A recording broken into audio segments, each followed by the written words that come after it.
So there have been a lot of Democrats in Congress who have been rubber stamping the Trump cabinet picks and being Trump friendly, if you will. And the progressives of the Democratic Party have now threatened to primary the shit out of these corporate Democrats, the main one being Joe Manchin, but I'm going to get into the details here with you. So here's what The Hill says. They say, progressives are threatening primary challenges for Democratic lawmakers who don't commit to full obstruction of President Trump's agenda. Democrats already face a daunting 20... Actually, hold on. Sorry. I want to pause right there. I think that that's a little too harsh of progressives. I don't think that they're going to attack anyone who doesn't fully obstruct. What I think that they're doing is saying, hey, you shouldn't be voting on these people. So, like, for example, progressives don't want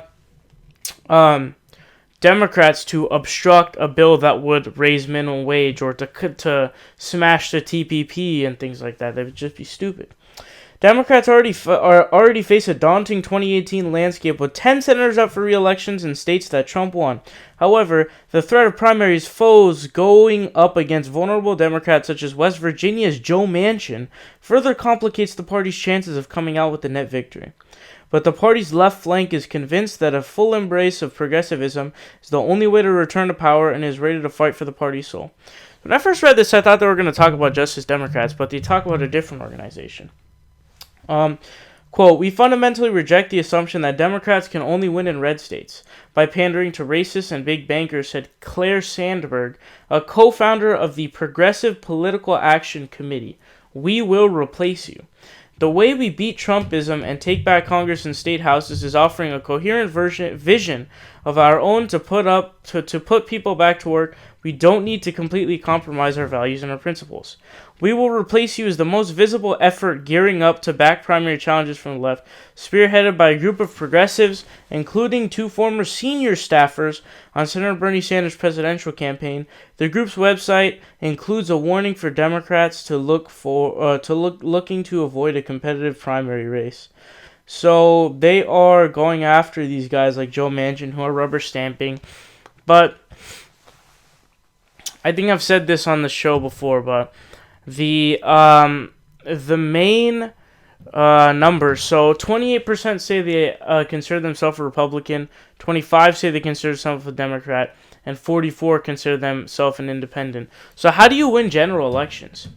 You get the independents. You know who would have got independents? Bernie Sanders.